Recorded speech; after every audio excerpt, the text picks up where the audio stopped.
Mungu akikuangalia wewe, akiniangalia mimi, akimwangalia mtoto huyu, haoni mtu, anaona taifa. Bwana Yesu asifiwe. Na ndio maana hapa anasema bali ninyi, yani wewe na mimi, anasema ni uzao mteule, ukuhani wa kifalme, taifa takatifu. Yani wewe na mimi ni taifa. Bwana Yesu asifiwe. Bwana Yesu asifiwe sana. Sasa tunaangalia hilo neno taifa. Tutaangalia kwenye engo moja tu ya taifa takatifu. Tutaangalia kwenye engo moja. Utakatifu maana yake ni nini? Utakatifu maana yake ni kutengwa kwa ajili ya kazi maalum. Kutengwa kwa ajili ya kazi maalum. Kutengwa kwa ajili ya kazi maalum ndio utakatifu. Utakatifu sio kana kwamba ile hali ambayo watu walikuwa wanasema labda sijatenda dhambi, sijaiba, sijasema uongo, sijatukana, sijafanya hivi na vile, sijazini, zile dhambi ambazo kwa zinaonekana hizi ndio dhambi. Mtu akiitwa mtakatifu anaonekana ni kwamba hajatenda hayo matendo. No. Utakatifu ni kutengwa kwa ajili ya kazi maalum. Kazi ipi? Ukiangalia kwenye kitabu cha Samuel, ile sura ya kwanza, kitabu chote cha Samuel, ukiangalia Samuel ile wa kwanza, kuna habari nyingi sana kwa habari ya Sauli na Daudi. Sauli wakati kipindi kile wa Israeli wataka mfalme, wakapewa Sauli. Sauli akawa mfalme, akatawala pale. Kipindi kile cha Goliati, sasa wakati wa Goliati, Daudi akaweza kumshinda Goliati, baadaye akaja akapakwa mafuta na Samuel akawa mfalme. Sauli akaingia wivu, akataka kumuua Daudi, akamvizia mambo mengi sana, akamwekea. Kitabu chote cha Samuel kinaelezea habari hapa, nafupisha tu, yani naongea kwa kifupi sana. Akamvizia mara ya kwanza, akamkosa, akamvizia mara ya pili, mara nyingi alitaka hata kumpiga na mshale ukutani. Inaelezea mambo mengi sana, lakini alimkosa mpaka ikafika sehemu Daudi akakimbia. Daudi alivyokimbia akaenda akajificha kwa mapangoni, lakini kwa sababu alikuwa na influence, yani alikuwa na ushawishi, aliweza kuondoka na takribani watu 3,000. Aliondoka nao kipindi kile. Kwa alivyokimbia, alikimbia na takribani watu 3,000. Kwa aliondoka nao, na watu walikuwa sio watu tu wa kawaida, ile walikuwa ni watu hodari, kwa sababu alikuwa kwenye kikundi cha jeshi. Bwana Yesu asifiwe sana.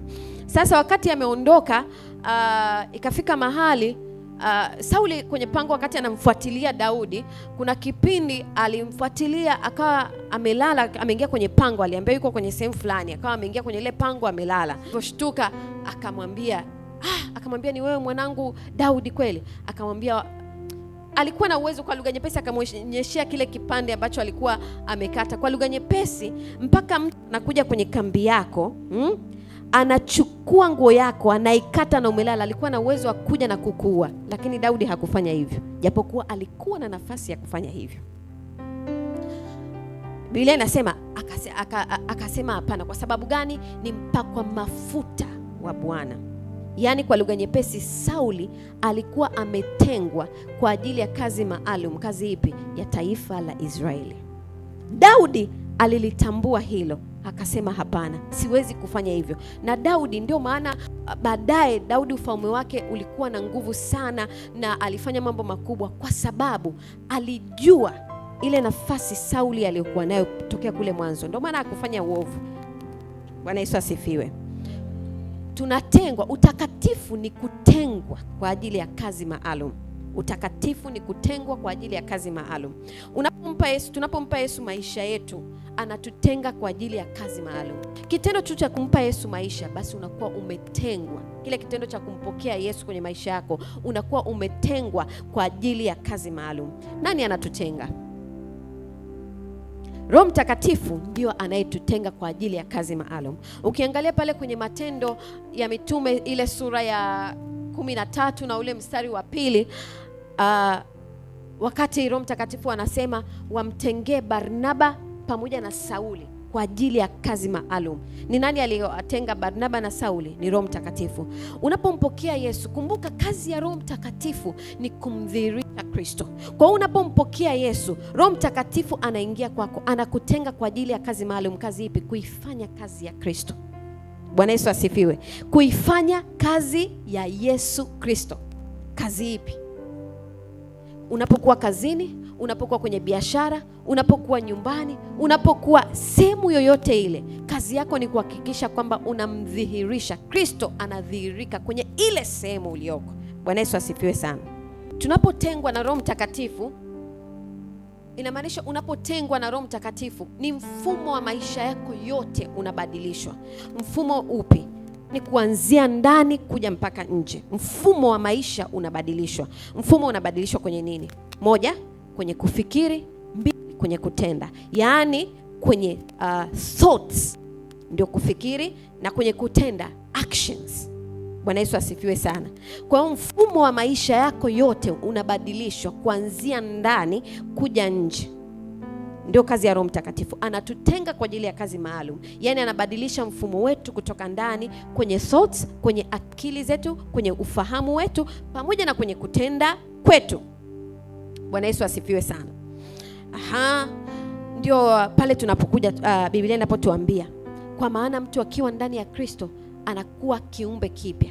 Kiumbe kipya kivipi wakati bado uko vile vile? Kiumbe kipya maana yake mfumo wako wa kufikiri, yani wewe wa ndani, mfumo wako wote unabadilika. Yani kufikiri kwako na namna ya kutenda mambo inakuwa sio kama ya dunia. Bwana Yesu asifiwe sana. Ndio maana Biblia inatuambia hatuenendi kama dunia inavyofanya nini? Inavyoenenda. Kwa nini? Kwa sababu sisi ni kiumbe kipya. Maana yake mifumo ya kufikiri kwetu na mifumo ya kutenda kwetu sio kama dunia inavyoenenda na inavyofanya kazi. Bwana Yesu asifiwe sana. Amina. Ukiangalia pale kwenye Wakorintho wa pili sura ile ya 4 na mstari wa 2. Wakorintho wa pili sura ile ya 4 na mstari wa 2 anasema, lakini tumekataa mambo ya aibu yaliyositirika, wala hatuenendi kwa hila. Yani hatuenendi kama vile dunia inavyoenenda kwa hila kwa namna za kidunia, wala kulichanganya neno la Mungu na uongo. Kulichanganya neno la Mungu na uongo. No, hatuenendi. Anasema bali kwa kuidhihirisha iliyo kweli, twajionyesha kuwa na haki, dhamiri za watu zikitushuhudia mbele za Mungu. Bwana Yesu asifiwe sana. Sasa ufahamu wa mwanadamu unabadilishwa vipi? Ufahamu wa mwanadamu unabadilishwaje? Ufahamu wa mwanadamu unabadilishwaje? Mwanadamu, yani wewe na mimi, tuna mwili, tuna nafsi na tuna roho. Kila mtu ana mwili, ana nafsi na ana roho. Mwili ndio huu tunauona. Roho zetu ni sehemu ya ndani isiyoonekana, na nafsi ndio kile ni kama hapo katikati ndio inaunganisha mwili na roho zetu. Bwana Yesu asifiwe. Nafsi nimekwambia ndio kama inayounganisha mwili pamoja na nini? Na roho zetu. Ni kama kiunganishi hapo katikati. Ndio maana mtu akija duniani utasikia mtu akiondoka, watu wanapenda kuandika mtu akiondoka wanasema nafsi nzuri imeondoka. Nafsi gani imeondoka? Wanasema kwa Kiingereza a good soul has left. Nafsi nzuri imefanya nini? Imeondoka. Kwa sababu wewe na mimi ni nafsi hai. Bwana Yesu asifiwe. Na hiyo nafsi ina mambo katika nafsi kuna vitu vikubwa vitatu ndani ya nafsi. Yaani kuna mind ambao ndio ufahamu wenyewe. Halafu kuna will, yaani maamuzi pamoja na choices, uchaguzi. Lakini pia kuna emotions, yaani hisia. Mwanadamu yoyote ana sehemu kubwa tatu. Nimekwambia ana mwili, ana nafsi na ana roho. Mwili ndio huu tunauona, roho ni ndani haionekani, nafsi ndio kama kiunganishi cha mwili na roho. Na nafsi ina sehemu kubwa tatu. Ina ufahamu, mind. Ufahamu, shika ile neno mind, kwa Kiingereza linaitwa mind, ndio ufahamu. Kuna kitu cha pili kinaitwa maamuzi au machaguzi, na kitu cha tatu ambacho kiko kwenye nafsi kinaitwa hisia, yani emotions. Bwana Yesu asifiwe sana. Maamuzi yanasababisha, maamuzi ya mtu, uchaguzi wako wewe ukichagua jambo, yanaweza kusababisha utendaji wako uwe wa tofauti au uwe wa kawaida. Inatokana na maamuzi. Maamuzi unayoyafanya leo ndio yanasababisha wewe uwe hivyo ulivyo. Hivyo ulivyo ni wanasema kwa Kiingereza, the way you are a product of your choices. You are a product of your decision. Yaani wewe ulivyo ni matokeo ya maamuzi na machaguzi uliyofanya kwenye maisha yako. Hauna kumlaumu. Bwana Yesu asifiwe sana. Maamuzi mabovu yatasababisha utendaji kazi uwe mbovu. Maamuzi sahihi yanasababisha utendaji kazi uwe sahihi. Kwa hiyo kuchagua, ndio maana wengine wanasema kupanga ni kuchagua. Bwana Yesu asifiwe. Kuchagua kuna nafasi kubwa sana. Sasa kwenye nafsi ya mwanadamu kuna hiyo mind ambayo ni ufahamu. Ufahamu ndio power of the soul, yani ndio nguvu ya nafsi. Ufahamu ndio nguvu yenyewe ya nafsi. Nafsi imebebwa, sehemu kubwa ya nafsi ni ufahamu, the mind. Ndio maana wanakuja, kuna vitabu mpaka vimeandikwa the power of the mind, yani nguvu ya ufahamu. Bwana Yesu asifiwe sana. Mind yako ikiwa na shida, matokeo yataonekana kwenye maisha yako. Bwana Yesu asifiwe sana. Okay. Sasa nimekwambia kwenye nafsi ya mtu kuna mind, yani ufahamu. Nimekwambia kuna will, yani maamuzi, machaguzi, na kuna emotions, yani hisia. Tutaenda kwa chapu, nitakupa mistari kadhaa uione kwamba ithibitishe kwamba kwenye nafsi ya mtu imebeba hivyo vitu. Tuanze, naomba Mithali sura ya 2 ule mstari wa 10. Mithali sura ya 2 na ule mstari wa 10. Kwenye nafsi kumebeba ufahamu. Hii itatuthibitisha kwenye nafsi kumebeba ufahamu, mind. Yaani lugha nyepesi, mind, ufahamu ni ule uwezo kufikiri. Yani kwa lugha nyepesi, ufahamu unafikiri, unaweza kuhisi, unaweza kupasive, yani kuwa na mitazamo. Ufahamu, tunaposema ufahamu ndio huo wote, mfumo mzima wa kufikiri, mfumo mzima wa mitazamo, mfumo mzima wa kukumbuka, mfumo mzima, huo mfumo mzima ndio unaitwa ufahamu, yani mind. Sasa Mithali 2 sura ya 10, sura ya 2 mstari wa 10 anasema, maana hekima itaingia moyoni mwako na maarifa yatakupendeza nafsi yako. Anasema hekima itaingia moyoni, lakini maarifa yatapendeza nafsi. Hii inatuthibitishia kwamba ufahamu ni sehemu ya nafsi, kwa sababu nafsi inawezaje kupata maarifa? Ni kwa kupitia nini? Ufahamu. Kwa hiyo ufahamu unatuthibitishia kwamba sehemu ya nafsi. Okay, naomba mstari mwingine, Mithali sura 24 mstari wa 14. Anasema, basi utaijua hekima kuwa tamu kwa nafsi yako. Hekima kuwa tamu kwa nafsi yako. Maana yake ni kwamba hekima, yani maarifa, hekima zote zinakaa kwenye nini? Kwenye ufahamu. Kwa hiyo ufahamu ni sehemu ya nafsi. Anasema ikiwa umekwisha kuiona, ndipo utakapofuata thawabu, wala tumaini lako halitabatilika. Bwana Yesu asifiwe sana. Nitakupa maandiko mengine utaenda kusoma mwenyewe. Andika Zaburi sura ya 13 mstari wa 2 na Zaburi sura ya 139 na ule mstari wa 14. Hii ni mistari ambayo ukienda kusoma itakuthibitisha, utaona kabisa kwamba ufahamu ni sehemu ya nafsi. Bwana Yesu asifiwe sana. Okay, twende sehemu ya pili ambayo inasema will ni sehemu pia ya nafsi, yani maamuzi na uchaguzi tunaofanya ni sehemu ya nafsi. Ayubu sura ya 7 mstari wa 15 anasema, hata nafsi yangu huchagua kunyongwa na kuchagua kifo kuliko maumivu yangu haya. Unasikia anasema nafsi inawezaje kuchagua? Inamaanisha choices, yani uchaguzi na maamuzi ni sehemu ya nafsi. Anasema hata nafsi yangu huchagua na kuchagua kifo. Kwa hiyo uchaguzi ni sehemu ya nafsi kabisa. Bwana Yesu asifiwe. Hesabu sura ya 30 mstari wa 2. Hesabu 30 mstari wa 2 anasema, mtu atakapomwekea Bwana nadhiri au atakapoapa kiapo ili kufunga nafsi yake kwa ahadi, asilitangue neno lake, atafanya sawasawa na hayo yote yamtokayo kinywani mwake. Anasema mtu atakapomwekea Bwana nadhiri au atakapoapa. This is a decision. Haya ni maamuzi mtu anafanya ya kuweka nadhiri. Hii inatuhakikishia maamuzi ni sehemu ya nafsi. Bwana Yesu asifiwe sana. Twende kwenye sehemu ya mwisho ya emotions, yani hisia, kwamba ni sehemu pia ya nafsi. Naomba Zaburi 42 mstari wa kwanza na wa pili. Zaburi 42 mstari wa kwanza na wa pili. Anasema, kama ayala, na tuna wimbo kabisa hapa, kama ayala aioneavyo shauku mito ya maji, vivyo hivyo nafsi yangu inakuonea shauku, Mungu wangu. Nafsi inaonea shauku nini? Hizi ni hisia.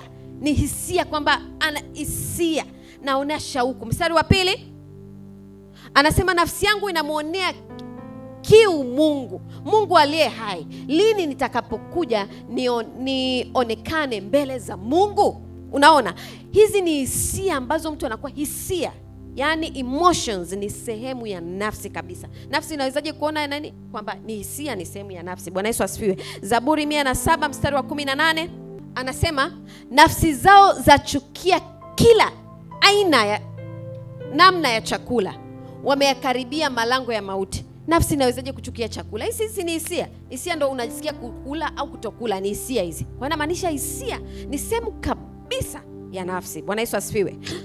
Mistari mingine utaandika, utaenda kusoma mwenyewe nyumbani.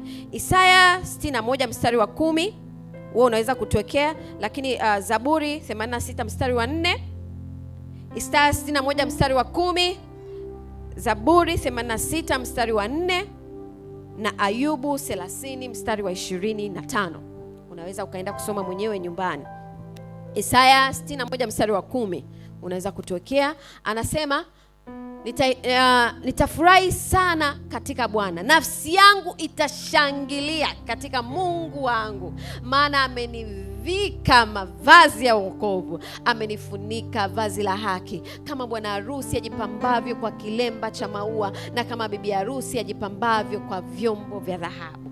Kushangilia, ile hali ya kushangilia, hisia kwamba unashangilia, ni sehemu kabisa ya nafsi. Bwana Yesu asifiwe sana.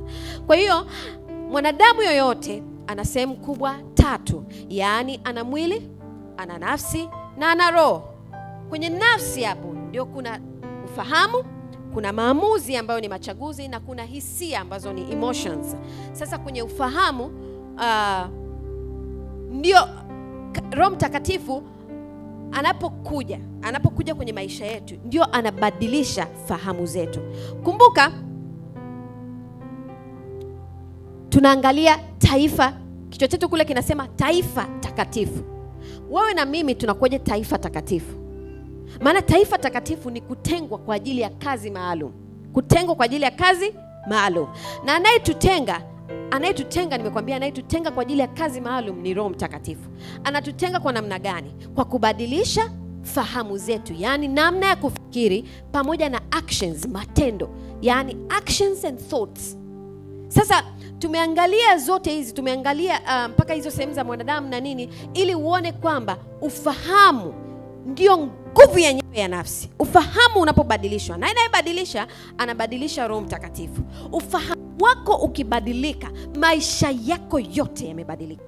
Wafilipi sura ya 2 na ule mstari wa 5 anasema, iweni na nia hiyo hiyo ndani yenu, ambayo ilikuwamo pia ndani ya Kristo Yesu. Iweni na nia hiyo hiyo ndani yenu, ambayo ilikuwamo pia ndani ya Kristo Yesu. Yaani kwa lugha nyepesi, kwa Kiingereza anasema having the mind. Tuwe na mind, yani tuwe na ufahamu wa Kristo, ambao tuwe na ufahamu huo ndani yetu, ambao ulikuwamo pia ndani ya Kristo. Twende mstari wa 6. Okay, tubaki hapo kwenye Kiingereza. Unaona, kwa Kiingereza anasema let this mind, ufahamu upi? Ufahamu huo anasema let this mind be in you which was also in Christ Jesus. Yani ufahamu ule uliokuwa ndani ya Kristo, ndio Mungu anataka ufahamu huo uwe ndani yetu. Yani na kitendo hicho cha ufahamu wa Kristo kuwa ndani yetu hakifanyi mwanadamu, anakifanya Mungu mwenyewe, yani Roho Mtakatifu. Bwana Yesu asifiwe. Ndio kunaitwa kubadilishwa fikra pamoja na actions, yani kubadilishwa namna ya kufikiri pamoja na utendaji kazi. Bwana Yesu asifiwe sana. Nirudisha kwenye Kiswahili kule. Okay, tuende mstari wa 6. Anasema iweni na nia hiyo hiyo ndani yenu ambayo ilikuwamo pia ndani ya Kristo Yesu. Tuende mstari wa 6. Anasema nia ipi sasa tunatakiwa kuwa nayo? Anasema ambaye yeye mwanzo alikuwa yuna namna ya Mungu. Yaani Kristo alikuwa kabisa ni anafanana yaani yuna namna ya Mungu 100%, lakini anasema naye hakuona kule kuwa sawa na Mungu kuwa ni kitu cha kushikamana nacho. Mstari wa 7 anasema bali alijifanya kuwa hana utukufu. Alijifanya kuwa hana utukufu, japokuwa ni kwamba ni Mungu, ni namna ya Mungu kabisa, lakini alijifanya hana utukufu. Anasema akatoa namna ya mtumwa, akawa mtumwa, servant. Anasema akawa ana mfano wa wanadamu. Hakuwa mwanadamu huyu, lakini anasema alichukua kabisa namna ya mwanadamu, akawa kabisa, yani tena sio tu mwanadamu, akawa namna ya utumwa, servant heart, inaitwa moyo wa utumishi. Mstari wa 8 anasema tena alipoonekana ana umbo kama mwanadamu, alijinyenyekeza akawa mtii hata mauti, naam, mauti ya msalaba. Japokuwa alikuwa na sifa zote na utukufu wote na namna ya Mungu yote na kila kitu, anasema alipoonekana na umbo kama la mwanadamu, yani kama umbo lako wewe na mimi, anasema alijinyenyekeza, yani alienda akajinyenyekeza, akajishusha, akawa mtii hata mauti. Alikuwa na uwezo wa kuikomandi mauti kwamba isimpate, alikuwa na uwezo huo anao, lakini anasema alijinyenyekeza akawa mtii hata mauti, naam, mauti ya msalaba. Kwa sababu gani? Kwa sababu kuna kazi alikuwa anataka accomplish, kuikamilisha. Bwana Yesu asifiwe. Kuna kazi alikuwa anataka kuifanya nini? Kuikamilisha. Tuende mstari wa 9. Anasema kwa hiyo tena Mungu alimwadhimisha mno, akamkirimia jina lile lipitalo kila jina. Baada ya kutii na kunyenyekea mpaka mauti ya msalaba, anasema Mungu alimwadhimisha mno, yani alimkweza mno, alimpa utukufu wote. Anasema akamkirimia jina lile lipitalo kila jina. Mstari wa 10, ili kwa jina la Yesu kila goti lipigwe, na vitu vya mbinguni na vya duniani na vya chini ya nchi. Kwa jina la Yesu kila goti lipigwe, la vitu vya mbinguni 1, la vitu vya duniani 2, na vya chini ya nchi 3. Mstari wa 11, na kila ulimi ukiri ya kuwa Yesu Kristo ni Bwana, kwa utukufu wa Mungu Baba. Kila ulimi ukiri ya kwamba Yesu Kristo ni Bwana, kwa utukufu wa Mungu. Bwana Yesu asifiwe. Hii ndio mind, ndio nia, yani ndio ufahamu ambao Mungu anataka kutubadilisha wewe na mimi. Tuwe na ufahamu wa namna hii. Ufahamu upi? Ya kuacha vyote for Christ. Yani sio kuacha vitu, everything. Yani kuwa na mind, kuwa na fikra, namna ya kufikiri, namna ya kutenda mambo. Mfumo wetu wa maisha ugeuzwe, ubadilishwe, uendane, uwe sawa na mfumo wa Kristo. Bwana Yesu asifiwe. Na anasema okay, turudi kuja kwenye nipatie wa Korinto wa kwanza sura ya 2 mstari wa 10. Okay, anasema lakini Mungu ametufunulia sisi kwa Roho, maana Roho huchunguza yote, hata mafumbo ya Mungu. Anasema lakini Mungu ametufunulia sisi kwa Roho, maana Roho huchunguza yote, hata mafumbo ya Mungu. Roho ndio anayechunguza yote, hata mafumbo ya Mungu. Anasema mstari wa 11, twende. Maana ni nani katika binadamu ayajuaye mambo ya binadamu ila roho ya binadamu iliyo ndani yake? Yaani wewe mambo yako unayoyawaza, unayoyafikiri, ni nani anayeweza kuyajua? Ni wewe mwenyewe. Ni roho yako iliyoko ndani yako ndio inaweza kufanya nini? Kuyatambua. Anasema vivyo hivyo na mambo ya Mungu hakuna ayafahamuye ila Roho wa Mungu. Yaani mambo ya Mungu yote, utendaji kazi wa kimungu, mfumo wote wa kimungu, hakuna anayefahamu ila Roho Mtakatifu. Okay? Mstari wa 12. Anasema lakini sisi hatukuipokea roho ya dunia, bali Roho atokaye kwa Mungu. Tumepokea Roho atokaye kwa Mungu. Ndio pale unapompa Yesu maisha yako, Yesu Roho Mtakatifu anakuja anabadilisha mfumo. Anasema bali Roho atokaye kwa Mungu, makusudi tupate kuyajua tuliyokirimiwa na Mungu. Unasikia anachosema? Bali Roho atokaye kwa Mungu, makusudi tupate kuyajua tuliyokirimiwa na Mungu. Maana yake nini? Roho Mtakatifu ndio anashughulika na ubadilishaji wa mtu, ufahamu wake mzima, utendaji kazi na ufahamu wake. Ni Roho Mtakatifu ndio anahusika.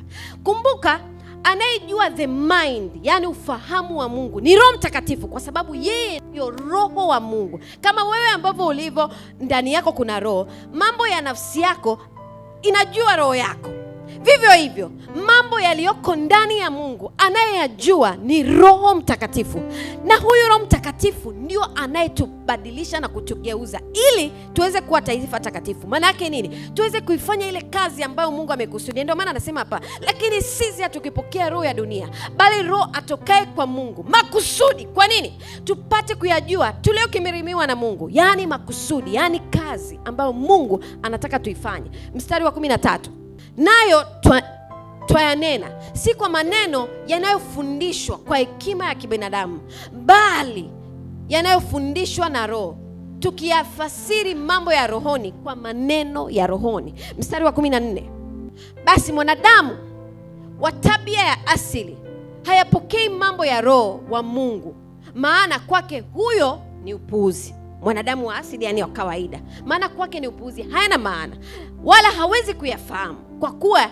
yatambulikana kwa jinsi ya rohoni. Mstari wa 15, lakini mtu wa rohoni huyatambua yote, wala yeye hatambuliwi na mtu. Anasema lakini mtu wa rohoni huyatambua yote. Anatambuaje yote? Kwa sababu Roho Mtakatifu ndio anajua, ndio mind ya Kristo, yani yeye ndio ana ufahamu wa Kristo. Maanake yeye ndio ana ufahamu, ana picha na mfumo mzima wa utendaji kazi wa kimungu. Sasa huyu Roho Mtakatifu ukimpokea Yesu, huyu Roho Mtakatifu akija kwako, kazi yake ni kuhakikisha kwamba Kristo, haya ambayo yanaanza kufunuliwa mmoja, mfumo wa utendaji kazi wako wa kufikiri, namna ya kutenda kwako kazi, unakuwa sio kama wa kidunia, unakuwa tofauti. Anasema ndio maana lakini mtu wa rohoni huyatambua yote, kwa sababu utendaji kazi wake na mfumo wake ni tofauti, ni wa kimungu. Lakini anasema wala yeye hatambuliwi na mtu, kwa sababu yu tofauti. Mstari wa 16, maana ni nani aliyeifahamu nia ya Bwana? Who knows the mind of the Lord? Lakini sisi tuna mind of Christ, yani tuna ufahamu wa Kristo. Hilo neno nia hapo ni ufahamu, yani ni mind. Akirudisha, nirudisha chapu kwa Kiingereza uone. Wakorinto hiyo wa kwanza 2:16. Yes. Unaona sasa hivi vizuri, imekuja vizuri kwa Kiingereza. Anasema for who has known the mind of the Lord? Ndio kule kwa Kiswahili ni nani afahamue nia ya Kristo, yani mind. Neno ufahamu. Anasema that he may instruct him. Hakuna, si ndio? Wewe unaweza kujua nia, lakini Roho Mtakatifu anafanya nini? Anafahamu, kwa sababu ni Roho wa Mungu. Anasema but we have the mind of Christ. Ndio kule kwenye Wafilipi 2:5 alikuwa anasema kwa maana tuna nia, tuna ile mind ya Kristo, tuna ufahamu wa Kristo. Tukiwa na ufahamu wa Kristo tunatakiwa tufanye nini? Nipe Wakolosai sasa 3 mstari wa kwanza. Wakolosai 3 mstari wa kwanza. Yes, anasema hivi. Basi mkiwa mmefufuliwa pamoja na Kristo, yatafuteni yaliyo juu Kristo aliko, ameketi katika mkono wa kulia wa Mungu. Yani kwa Kiswahili kingine anasema yatafakarini, sio tu yatafuteni, yatafakarini. Kitendo cha kutafakari unakifanyia wapi? Unakifanyia kwenye ufahamu, in the mind. Anasema basi ikiwa mmefufuliwa pamoja na Kristo, yatafuteni yaliyo juu Kristo aliko, ameketi katika mkono wa kulia wa Mungu. Mstari wa 2, yafikirini yaliyo juu, yani yatafakari yaliyo juu, yani kwamba yapi sasa? Sio yaliyo katika nchi. Mungu anataka unapokuwa unapokuwa na Roho Mtakatifu, your mind, ufahamu wako haufikiri yaliyo chini. Anasema yafikirini yaliyo juu, sio yaliyo chini. Yapi? Kristo aliko. Okay, twende mstari wa 3. Anasema kwa maana mlikufa na uhai wenu umefichwa pamoja na Kristo katika Mungu. Kwa maana mlikufa na uhai umefichwa pamoja na Kristo katika Mungu. Mstari wa 4. Kristo atakapofunuliwa, aliye uhai wetu, ndipo na ninyi mtafunuliwa pamoja naye katika utukufu. Mungu anataka tutafakari yaliyo juu Kristo aliko. Yapi? Ndio pale kwenye Wafilipi 4 mstari wa 8. Okay? Yatafakarini haya. Ndio anatupatia pale. Nipe Wafilipi 4 mstari wa 8. Safi kabisa. Anasema, hatimaye ndugu zangu, mambo yoyote yaliyo ya kweli. Moja, mambo yoyote. Mungu anataka tutafakari yapi? Yaliyo juu Kristo aliko. Yaliyo juu Kristo aliko ni yapi? This one. Anasema yaliyo ya kweli, truth, ukweli. Yatafakarini mambo yaliyo ya kweli, sio mambo ya uongo, yaliyo ya kweli. Meaning what? Muda wako, maisha yako, wekeza kwenye kutafakari neno la Kristo, kwa sababu neno la Kristo ni kweli. Biblia inasema neno lake ndiyo kweli, na hiyo kweli inatuweka huru. Na ukiwa huru na kuwa sio tu huru, bali huru kweli kweli. The moment unaanza kutafakari about the word of God, kuhusu neno la Mungu, kuhusu kweli ya Mungu, ufahamu wako unabadilishwa. Unakuwa tena sio kama ufahamu wa kawaida. You start thinking, unaanza kufikiri mambo ambayo kwa uwezo wa kibinadamu hayawezekaniki, lakini yanawezekana because there is a God. Kuna Mungu ambaye yuko above everything.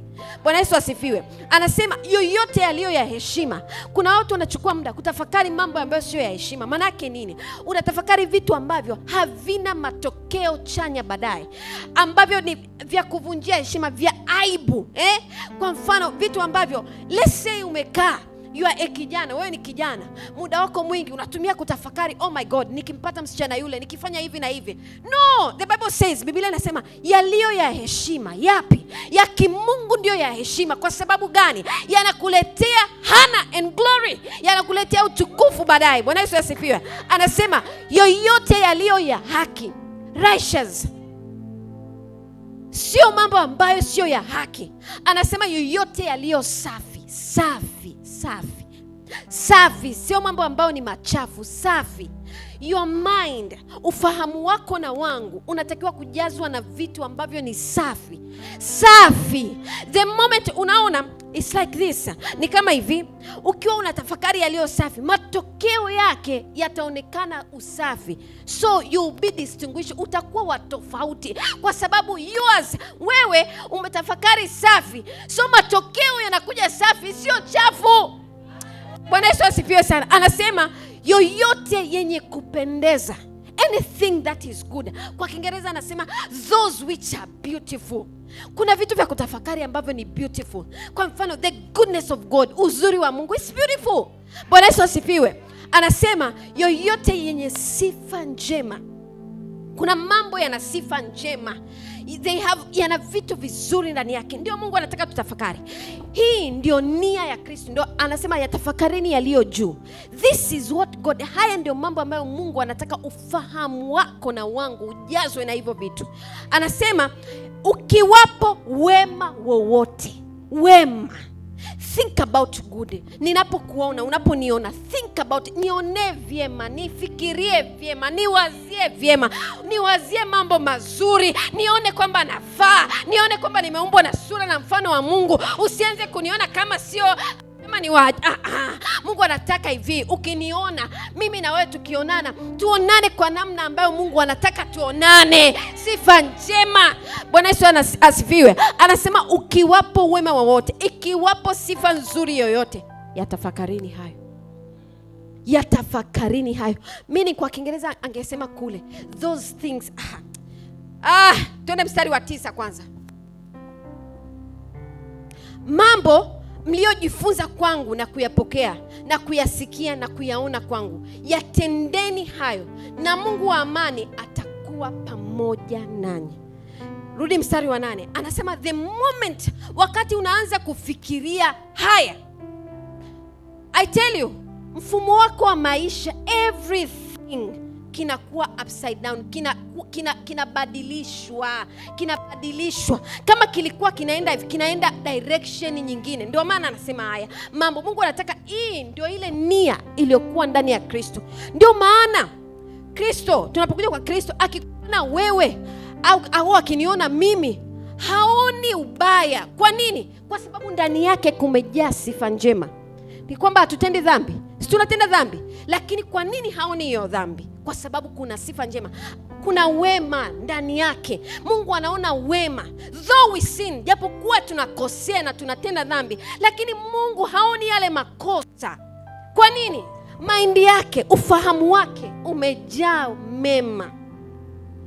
Ndiyo Mungu anataka ufahamu wako, ufahamu wangu ujawe na mema, ujawe na kweli, ujawe na mambo ya heshima, ujawe na mambo yaliyo ya haki, ujawe na mambo yaliyo safi, ujawe na mambo yenye kupendeza, ujawe na mambo yenye sifa njema, ujawe na mambo ya mema, ujawe na mambo yenye sifa nzuri.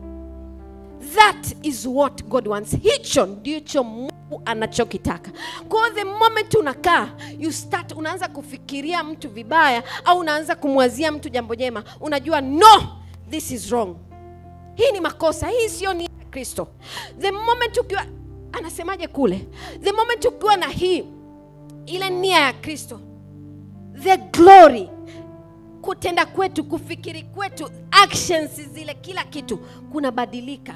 Unakuwa not ordinary, unakuwa extraordinary. Ndio kile anachosema, ni nani ajuaye nia ya Kristo? Who knows the mind of the Lord except Holy Spirit? Na huyo Roho Mtakatifu ndio ameingia ndani yako, amekaa. So at the moment utajua what to do.